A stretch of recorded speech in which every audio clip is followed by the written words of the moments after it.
पूज्य स्वामी राम सुखदास जी के शब्दों में सुनते हैं कि मानव जीवन का लक्ष्य क्या है। हम विचार करके देखते हैं तो स्पष्ट मालूम होता है कि मनुष्य ही परमात्मा प्राप्ति का अधिकारी है।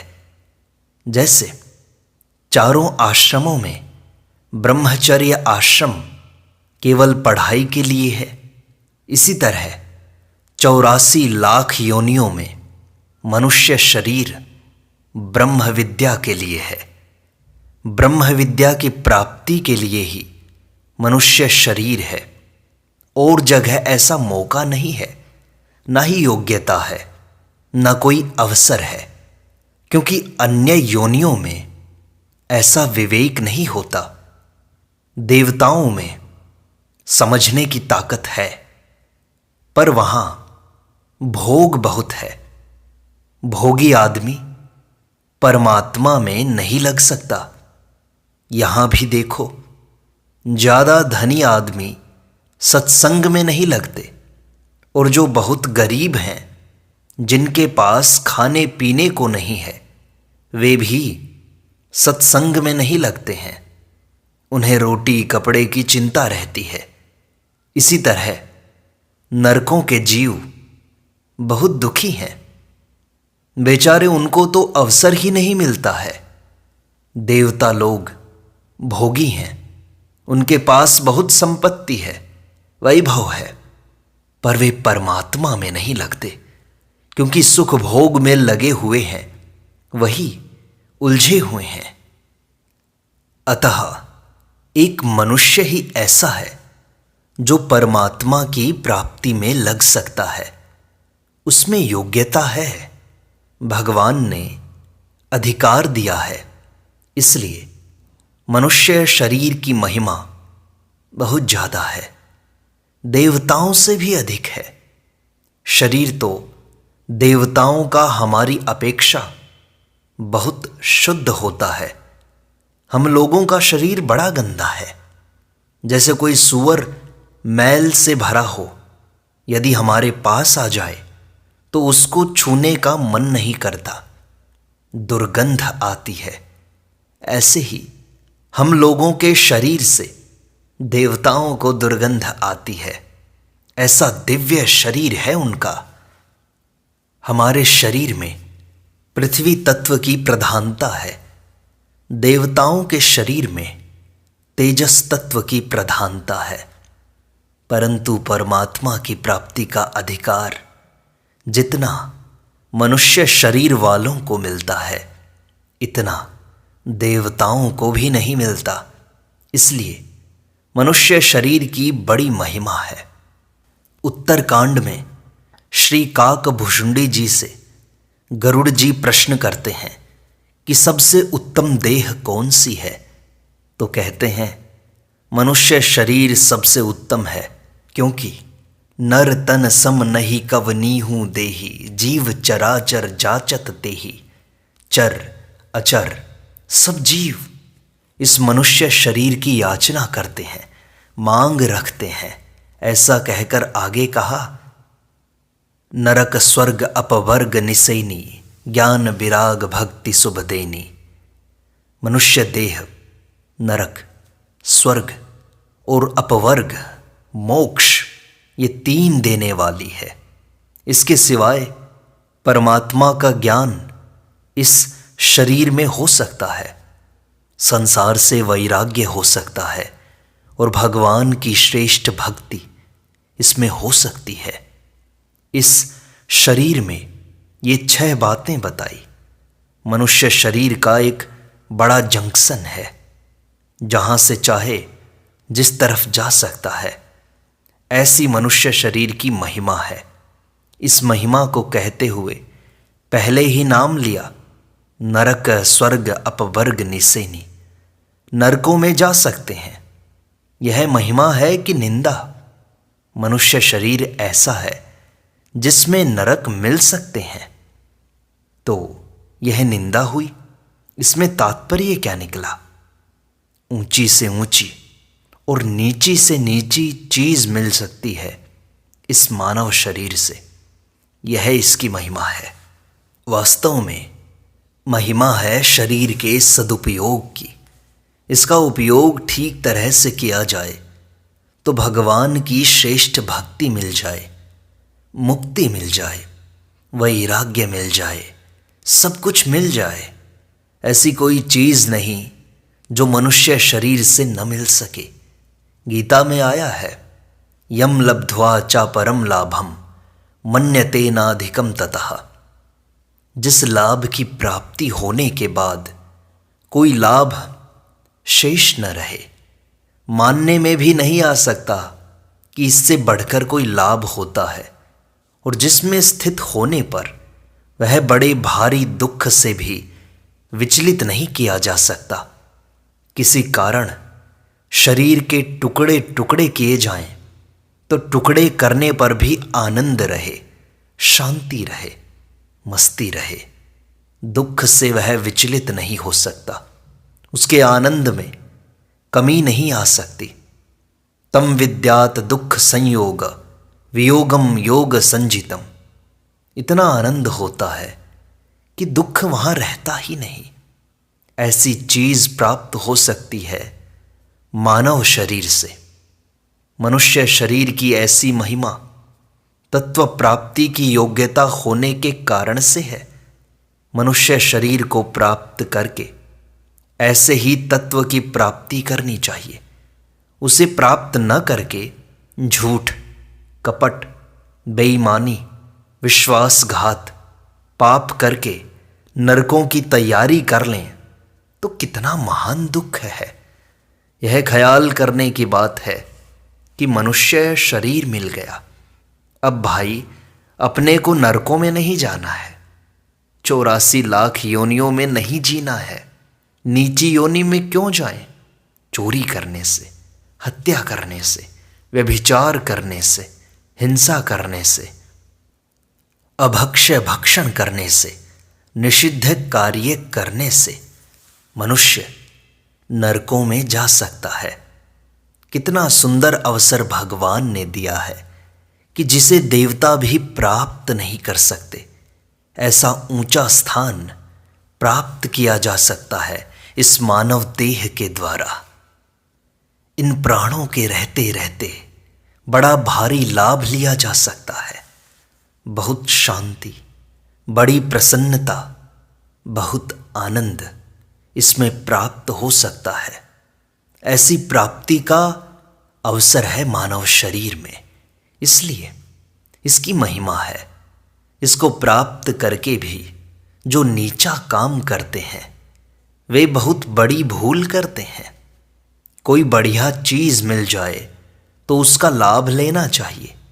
जैसे किसी को पारस मिल जाए तो उससे लोहे को छुआने से लोहा सोना बन जाए। अगर ऐसे पारस से कोई बैठा चटनी पीसता है तो वह पारस चटनी पीसने के लिए थोड़े ही है। पारस पत्थर से चटनी पीसना ही नहीं, कोई अपना सिर ही फोड़ ले तो पारस क्या करेगा? इसी तरह मानव शरीर मिला, इससे पाप, अन्याय, दुराचार करके नरकों की प्राप्ति कर लेना, अपना सिर फोड़ना है। संसार के भोगों में लगना, यह चटनी पीसना है। भोग कहाँ नहीं मिलेंगे। सूअर के एक साथ 10-12 बच्चे होते हैं।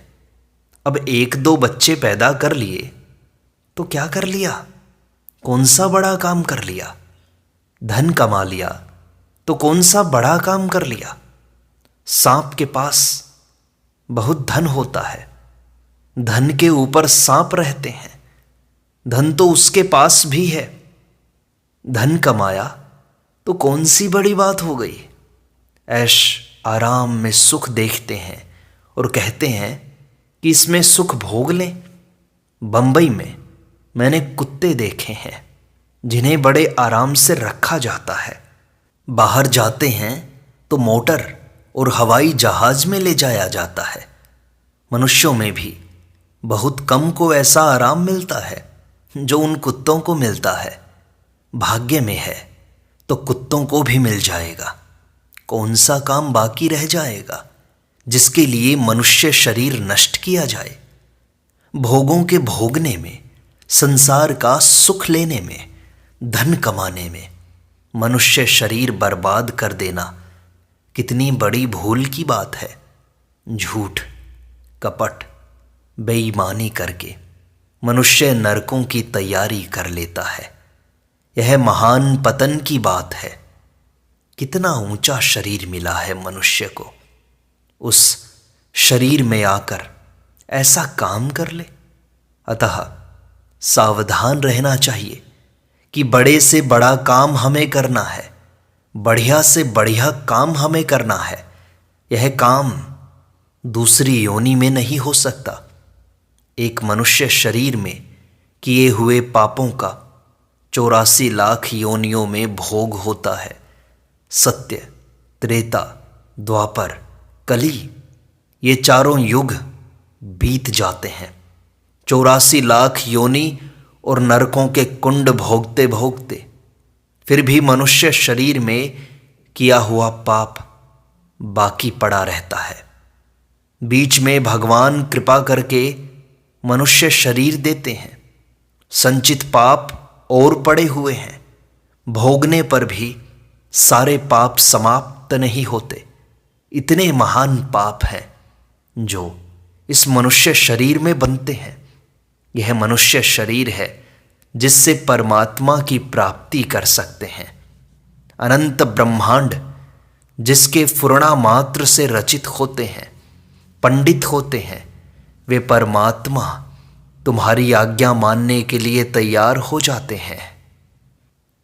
गोपियों के हृदय में भगवान के प्रति प्रेम होने के कारण वे कहती हैं, लाला छाछ दूंगी, थोड़ा नाचो।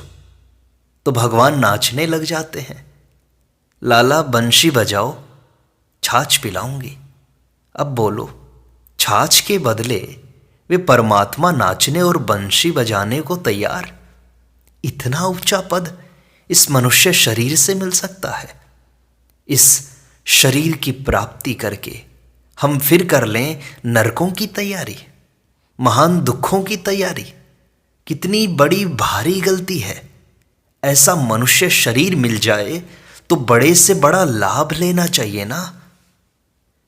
जैसे वृंदावन में आ गए हो तो भगवान के दर्शन करो, यमुना जी में स्नान करो, वहां के रहने वालों से पूछो कि ज्यादा लाभ की बात कौन सी है, ज्यादा पुण्यदायक, उद्धार करने वाली चीज कौन सी है। वृंदावन में आए हो तो वृंदावन का आनंद लो। अब वृंदावन में आकर नाटक, सिनेमा देखते हो। अरे भाई, यहां क्यों आए? बंबई, कलकत्ता में बहुत बढ़िया सिनेमा है। यह तो तीर्थ स्थान है। भगवान के दर्शन करो। जहां कीर्तन होता हो, कथा होती हो, ऐसी जगह जाओ और विशेष लाभ लो। वृंदावन में आए हो ना, इसी तरह मानव शरीर में आए हो तो विशेष लाभ ले लो। पर यहां भी वही काम करते हो जो पशु पक्षी करते हैं। वही खाना पीना, वही बाल बच्चे पैदा करना। यह तो भैया कुत्ते बन जाओ तो तैयार, सूअर बन जाओ तो तैयार, गधे बन जाओ तो तैयार, कौवा बन जाओ तो तैयार। ये भोग तो सब जगह तैयार मिलेंगे। ये चीजें कौन सी बाकी रहेंगी? इन चीजों के लिए आए हो क्या मनुष्य शरीर में? मनुष्य शरीर क्यों खराब करते हो? यह शरीर क्यों प्राप्त किया? भगवान ने कृपा करके शरीर दिया है तो इस शरीर से होने वाले वे लाभ लो जो दूसरे शरीर में नहीं हो सकते। रामचरितमानस में तुलसी कहते हैं, बड़े भाग मानुष तनु पावा, सुर दुर्लभ सब ग्रंथि ही गावा। मनुष्य शरीर देवताओं को दुर्लभ है, ऐसा ग्रंथों में कहा है। ऐसा दुर्लभ शरीर जिसको प्राप्त करके केवल परमात्म तत्व की प्राप्ति करनी चाहिए। केवल परमात्म तत्व में ही सच्चे हृदय से एकदम लग जाना चाहिए। मौका है भाई, मौका है। जैसे मनुष्य शरीर दुर्लभ है, वैसे कलयुग भी दुर्लभ है। जैसा मौका कलयुग में मिलता है, वैसा अन्य युग में नहीं मिलता। ऐसे कलयुग में मौका मिला, उस कलयुग को प्राप्त करके भोगों में लग गए अथवा पापों में लग गए, अन्याय में लग गए। ये क्या बात हुई? शास्त्र की दृष्टि से अन्याय, हम भी विचार से देखें तो अन्याय, लौकिक दृष्टि से अन्याय, लोग देख लें तो शर्म आए। ऐसे ऐसे कामों में लग जाए मनुष्य शरीर प्राप्त करके, कितनी हानि की बात है। तो हम क्या करें? आज दिन तक हुआ सो हुआ, गलती हुई सो हुई। आज से दृढ़ निश्चय कर लो कि समय बर्बाद नहीं करेंगे, पाप व अन्याय नहीं करेंगे। जल्दी से जल्दी तत्व की प्राप्ति कैसे हो, कैसे उस तत्व का बोध हो, कैसे भगवान के चरणों में प्रेम हो जाए, ऐसी लालसा लगाओ। तब एक भक्त ने महाराज जी से पूछा, क्या हमारा भी प्रेम हो सकता है? क्या इस शरीर से कल्याण हो सकता है? तब स्वामी जी ने कहा, ध्यान देकर सुने, इस शरीर से ही कल्याण हो सकता है। कल्याण भी आप कर सकते हो, लखपति बन जाओ, आपके हाथ की बात नहीं। मकान इमारत हो जाए, आपके हाथ की बात नहीं। संसार में यश, प्रतिष्ठा, मान, आदर, सत्कार हो जाए, आपके हाथ की बात नहीं है। परमात्म तत्व की प्राप्ति करना हाथ की बात है। इसमें सब स्वतंत्र है, मनुष्य मात्र इसमें स्वतंत्र है, कोई भी परतंत्र नहीं। क्योंकि बड़े भारी लाभ के लिए मनुष्य शरीर मिला है। परमात्म तत्व की प्राप्ति के लिए ही मानव शरीर मिला है। उसको प्राप्त करना खास काम है। मनुष्य ध्यान नहीं देता है। बस रामायण में आया है, कबहू करी करुणा नर देही, देत ईस बिनु हेतु स्नेही। इस चौपाई पर आप थोड़ा ध्यान दें। भगवान विशेष कृपा करके मानव शरीर देते हैं। इसका अर्थ क्या हुआ? भगवान ने इस जीव पर विश्वास किया कि इसको मनुष्य शरीर दिया जाए, जिससे इसका दुख मिट जाए, मेरी प्राप्ति हो जाए, इसका कल्याण हो जाए। इस भावना से मानव शरीर दिया, विशेष कृपा करके। जब भगवान की यह भावना है कि मेरी प्राप्ति कर ले, तो थोड़ा सा हम भी इधर ध्यान दें, तो भगवान का संकल्प सच्चा होने ही वाला है। पर ध्यान नहीं देता मनुष्य। भगवान कृपा करके मानव शरीर देते हैं। इसका अर्थ यही है कि परमात्मा की प्राप्ति हो सकती है। भगवान ने विश्वास किया, यदि यहां आकर जीव भगवान की प्राप्ति नहीं करता, तो भगवान के साथ विश्वासघात करता है। यहां आकर पाप, झूठ, कपट करता है, तो बड़ा भारी नुकसान करता है खुद का। निश्चय कर लो कि आज से पाप नहीं करेंगे, अन्याय नहीं करेंगे और भगवत प्राप्ति में निरंतर लगे रहेंगे। जैसे व्यापारी व्यापार खोजता है, इस तरह परमात्म तत्व की प्राप्ति के लिए खोज में लगना चाहिए। आपको कोई संत महात्मा मिल जाए, कोई भगवत प्राप्त पुरुष मिल जाए, तो उनसे पूछो कि भगवान कैसे मिले, भगवान के चरणों में प्रेम कैसे हो, जीवन मुक्ति कैसे हो। नारायण नारायण नारायण।